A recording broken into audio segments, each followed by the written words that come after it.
Hi friends, ఎలా ఉన్నారు? అందరూ బాగున్నారా? మనం ఫుల్ వీడియో చేసి చాలా రోజులు అయిపోయింది మన ఛానల్లో. ఇక్కడ నుంచి ప్రతిరోజు కూడా ఒక ఫుల్ వీడియో, ఒక షార్ట్ వీడియో ఖచ్చితంగా చేస్తాను. మంచి మంచి వీడియోస్తో మీ ముందుకు వస్తూ ఉంటా ప్రతిరోజు కూడా. మన ఛానల్ని ఇంకా ఎవరైనా సబ్స్క్రైబ్ చేసుకోకుండా ఉంటే సబ్స్క్రైబ్ చేసుకోండి. అలాగే ఈ వీడియోని లైక్ చేయండి ఫ్రెండ్స్. మీరు వీడియో చూస్తున్నారు, బాగానే ఉంది. వీడియో చూసిన తర్వాత మీకు ఇంకా ఎలాంటి వీడియోస్ కావాలి, మీకు ఏం డౌట్ ఉన్నా సరే, మీకు ఇంకా ఏమైనా డౌట్ ఉన్నా ఖచ్చితంగా కామెంట్ చేయండి, అలాగే లైక్ చేయండి. మీరు లైక్ ఇచ్చారంటే ఈ వీడియో ఎక్కువ మందికి రీచ్ అవుతుంది, ఎక్కువగా చూసే అవకాశం ఉంటుంది. మీ నుంచి నేను అదొక్కటే కోరుకుంటా. నేను అందరిలాగా ఫేక్ వీడియోస్ చేయను. అక్కడ ఇది ఉంది, అక్కడ అది ఉంది, అక్కడ ఇది జరిగింది, అక్కడ ఇది జరిగింది, మా మేడం ఇది ఇచ్చింది, అది ఇచ్చింది, నాకు ఈరోజు 5 రకాల ఫుడ్ పెట్టారు, నాకు 5 రకాల భోజనాలు ఇచ్చారు. కొందరి కొవ్వేటిళ్లలో కష్టం ఉంటుంది, కొందరి కొవ్వేటిళ్లలో సుఖం ఉంటుంది, కొందరికి డ్యూటీలు తక్కువ ఉంటాయి, కొందరికి డ్యూటీలు ఎక్కువ ఉంటాయి, కొందరికి డ్రైవింగే కాకుండా వేరు వేరే పనులు చేయిస్తూ ఉంటారు. ఆడవాళ్ళకైతే ఒక ఇంట్లో పనికని పిలిపించుకొని మూడిళ్లలో పని చేయిస్తూ ఉంటారు. ఒక్కొక్కరికి ఒక్కొక్క విధంగా ఉంటుంది కువైట్కి వచ్చిన తర్వాత. ఈ కొందరు యూట్యూబర్స్, నేను కానీ ఇంకొకరు కానీ ఈ వీడియో చేసే వాళ్ళు కొందరు చూసే వాళ్ళకి అట్రాక్షన్ కలిగించేలాగా చూపిస్తూ అంటారు. ఈరోజు మాకు ఇవి ఇచ్చినారు, అవి పెట్టారు, ఈరోజు ఇది జరిగింది, అది జరిగింది, మాకు ఇంత డబ్బులు వచ్చినాయి, అంత డబ్బులు వచ్చినాయి, ఇలా ఉంది అలా ఉంది అని చూపిస్తున్నారు తప్ప కువైట్లో సిచ్యువేషన్ ఎలా ఉంది, ఇక్కడ మన వాళ్ళు ఎలాంటి కష్టాలు పడుతున్నారు అనేది ఎవరు చెప్పడం లేదు, మీకు ఎవరు చూపించడం లేదు, ఎవరు చెప్పడం కూడా లేదు. ఇక్కడ కొందరు పరిస్థితి ఎలా ఉందంటే చాలా చాలా దారుణంగా ఉంది తెలుసా. కువైట్కి వచ్చిన తర్వాత ఎంతో మంది నాకు కామెంట్లు చేస్తున్నారు, ఎక్కడన్నా ఒక డ్రైవర్ వెహికల్స్ ఉంటే చెప్పన్నా, ఎక్కడైనా ఇంట్లో పని ఉంటే చెప్పన్నా, మేము వచ్చి నెల అయింది, మేము వచ్చి 5 నెలలు అయింది, పని లేదన్నా, ఖాళీగా రూమ్లో కూర్చొని ఉన్నామన్నా, రూమ్ బాడీలు కట్టుకోలేకున్నామన్నా, ఇంటికి ₹1 డబ్బులు పంపించలేదన్నా, చాలా కష్టాలు పడుతున్నామన్నా అని చాలా మంది కామెంట్లు చేస్తున్నారు, చాలా మంది ఫోన్లు చేస్తున్నారు. నా వాట్సాప్ నెంబర్ ఆల్మోస్ట్ చాలా మంది దగ్గర ఉంది. నేను అందరిలాగా నెంబర్ ఇవ్వకుండా, కామెంట్లకి రిప్లై ఇవ్వకుండా ఉండను. ప్రతి ఒక్కరికి రిప్లై ఇస్తున్నా, నాకు ఫోన్ చేసిన వాళ్ళకు మాట్లాడి వాళ్ళకి సమాధానం చెప్తున్నా, ఇన్స్టాగ్రామ్లో కామెంట్లు పెట్టిన వాళ్ళకు రిప్లై ఇస్తున్నా, ఇన్స్టాగ్రామ్లో ఫోన్ చేసిన వాళ్ళకు రిప్లై ఇస్తున్నా. ప్రతి ఒక్కరికి నా నుంచి అయ్యే కాడికి నేను ఏదో ఒక చేస్తూనే ఉన్నా. ఇక్కడ చాలా మంది వ్యూస్ కోసం, సబ్స్క్రైబర్ల కోసం జరిగేది ఒకటి, చెప్పేది ఒకటి, ఇక్కడ ఉండేది ఒకటి సిచ్యువేషన్, మీకు చెప్పేది ఒకటి. ఇలా చెప్పే వాళ్ళని నమ్ముతున్నారు కానీ నీతి నిజాయితీగా వీడియోస్ చేసే వాళ్ళను నమ్మడం లేదు. అలాంటి వాళ్ళకు లైక్లు ఇవ్వరు, అలాంటి వాళ్ళను ఫాలో చేసుకోరు, అలాంటి వాళ్ళకు సపోర్ట్ చేయరు. నాకు బాగా అర్థమైపోయింది. నేను కూడా అందరిలాగా ఫేక్ వీడియోస్ చేయాలి, అందరిలాగా నేను కూడా ఇది అది అని చెప్తే బాగుంటుందేమో అని ఒక్కోసారి అనుకుంటా.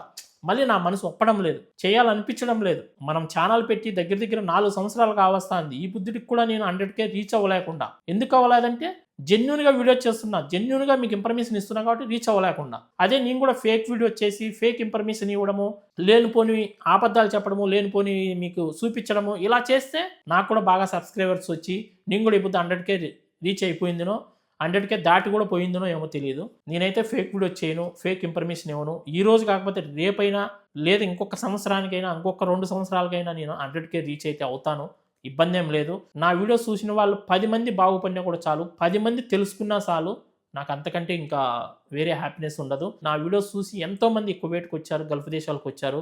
వచ్చిన ప్రతి ఒక్కరు కూడా మీ వీడియో చూసే నేను ఇక్కడికి వచ్చాను, మీరు ఏది చెప్పారో అలానే ఉంది ఇక్కడ, మీరు ఎట్లా చెప్తే అట్లానే జరుగుతుందన్న, ప్రతి ఒక్కటి కూడా మీరు కరెక్ట్ చెప్పారన్న అని చాలామంది నాకు కామెంట్లు చేస్తూ ఉంటారు. చాలామంది ఫోన్ చేసి కూడా చెప్తూ ఉంటారు. చాలు నాకు, అదొకటి చాలు నాకు. ఈ యుద్ధం స్టార్ట్ అయ్యి ఈ బుద్ధుడికి 25 రోజులు కావస్తుంది. 25 రోజుల నుంచి కూడా ఇళ్లల్లో పనులు చేసుకునే డ్రైవర్లకు కానీ, ఇళ్లల్లో పనిచేసే ఆడవాళ్ళకి కానీ ఇబ్బంది అయితే లేదు. వాళ్ళ పని ఉన్నా లేకపోయినా జీతం అయితే ఖచ్చితంగా ఇచ్చేస్తారు. 3 పూట్ల భోజనం పెడతారు, నెల అయితేనే జీతం వచ్చేస్తుంది. ఒక రోజు ఇటో అటో జీతం అయితే ఇచ్చేస్తారు. అదే బయట పనులు చేసుకునే వాళ్ళ సిచ్యువేషన్ అయితే చాలా దారుణంగా ఉంది పాపం. ఈ యుద్ధం వల్ల బయట పనులకు ఎక్కువగా వెళ్ళడం లేదు. వెళితే ఏం జరుగుతుందో ఏమో, ఏ క్షణాన ఎక్కడ ఏం జరుగుతుందని భయపడి ఎక్కువగా బయట పనులకు ఎవరు వెళ్ళడం లేదు. కువైట్లో ఈ ముద్దు దినార్ రేట్ వచ్చి $303 ఉంది. ఈ ఒక్క దినార్ వచ్చి $303 ఉంది. $303 దాటిందంటే ఒకసారి ఆలోచించండి ఎంత పెరుగుతుందో దినార్ రేట్ అనేది.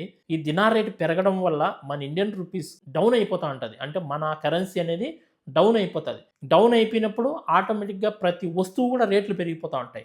మనమేమో ఇక్కడ దినార్ రేటు పెరుగుతుందని సంతోషపడుతున్నాం కానీ మన ఇండియా కరెన్సీ అనేది రోజు రోజుకు డౌన్ అయిపోతుంది.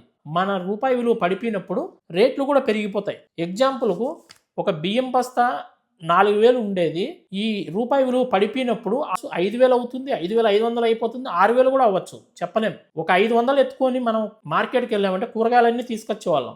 ఈ రూపాయి విలువ పడిపోయినప్పుడు ఏమవుతుంది, 500 కాస్త ₹1,000 ఎత్తుకొని పోవాలి మనం. ఓన్లీ ఇంట్లో కూరగాయలు తీసుకొచ్చుకోవడానికి కూడా ₹1000 ఎత్తుకోవాల్సి వస్తుంది. నేను 2018లో కువైట్కి వచ్చినప్పుడు ఒక దినార్ వచ్చి ₹230 ₹35 ఉండింది. అదే ఈరోజు 2026 సంవత్సరంలో దినార్ రేట్ వచ్చి ₹303 ఉంది. అంటే 100 దినార్లు మనం బ్యాంకులో వేసామంటే ₹30,300 పోతుంది. 100 దినార్లకే 30,300 ₹1,00,000 పంపాలంటే 335 దినార్లు 335 337 దినార్లు వేస్తే 1,00,000 డబ్బులు వెళ్తున్నాయి. ఒకప్పుడు 400 పైన 400 దినార్లు 420 దినార్లు వేస్తే ₹1,00,000 పోయేది. అలాంటిది ఇప్పుడు 335 336 దినార్లకి ₹1,00,000 వెళ్ళిపోతుంది. అంటే దినార్ రేట్ ఎంత పెరుగుతుందో చూడండి. మనమేమో సంతోషపడుతున్నాం, దినార్ రేటు పెరుగుతుందని సంతోషపడుతున్నాం. మన రూపాయి విలువ పడిపోతుంది అనేది ఎవరికి తెలియడం లేదు. రూపాయి విలువ ఎంత డౌన్ అయిపోతుంది అనేది ఎవరికి తెలియడం లేదు. ప్రతి ఒక్క వస్తువు పెరిగిపోతాయి. మనం వేసుకునే బట్టల కానించి, మనం తినే ఫుడ్ కానించి, మనం వాడే క్రీములు కానించి, ప్రతి ఒక్క వస్తువు A to Z ప్రతి ఒక్క వస్తువు రేట్లు పెరుగుతాయి. అదే రైతులు పండించే పంటలకు మాత్రం గిట్టుబాటు ధరలు లేవు. మళ్ళీ కూరగాయలు కావచ్చు, ఒక మామిడికాయలు కావచ్చు, ఇంకొక వస్తువులు కావచ్చు, వేరే వేరే పంటలు వరి కావచ్చు, జొన్నలు కావచ్చు, ఇలాంటి రైతులు పండించే పంటలకు మాత్రం రేట్లు పెరగడం లేదు. 5 ఏళ్ళప్పుడు ఏ రేట్లు ఉన్నాయో ఇప్పుడు అదే రేటే ఉన్నది.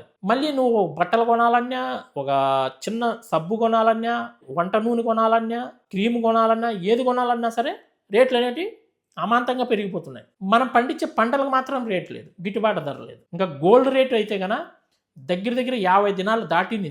ఒక 10 రోజులకు ముందు 50 దినాలు దాటింది. ఒక గ్రామ్ వచ్చి 50 దినాలు దాటింది. అలాంటిది ఈ ముద్దు గోల్డ్ రేటు 41 దినాలకు వచ్చింది. ఎంత తగ్గిపోయింది చూడండి. దగ్గర 10 దినాలు తగ్గింది. 10 రోజుల్లోనే 10 దినాలు తగ్గింది బంగారు ధర. 50 దినార్లు అంటే 15,000 దాటిన బంగారము ఈరోజు 41 దినారకు వచ్చిందంటే దగ్గర ఒక గ్రాము పైన ₹8,000 దగ్గర తగ్గిపోయింది. ఇంకా కూడా తగ్గే అవకాశం ఉంది అంటున్నారు. దేవుని దయ వల్ల ₹1,00,000 లోపల వచ్చిందంటే కనుక బంగారం, చాలామంది బంగారు కొనేవాళ్ళు కూడా ఉన్నారు. ఎందుకంటే బంగారు ఎప్పుడు తగ్గుతుందని వెయిట్ చేసేవాళ్ళు చాలామంది ఉన్నారు కువైట్లోనే. ఎందుకంటే 1,50,000 1,60,000కి వెళ్ళిన బంగారము ఈ మధ్య ఇండియాలో కూడా 1,30,000 1,35,000కి వచ్చేసింది. మీకు ఇంకా ఎలాంటి వీడియోస్ కావాలన్నా, మీకు ఎలాంటి ఇన్ఫర్మేషన్ వీడియోస్ కావాలన్నా, మీకు ఏ డౌట్ ఉన్నా సరే ఖచ్చితంగా కామెంట్ చేయండి. దాని గురించి అయితే నెక్స్ట్ వీడియో అయితే చేసుకుందాం మనము. ఈ వీడియోని అయితే అందరూ లైక్ చేసి ఈ వీడియోని 10 మందికి షేర్ చేయండి. మరొక మంచి వీడియోతో మళ్ళీ కలుసుకుంటాను. అందరూ బై ఫ్రెండ్స్. జై హింద్.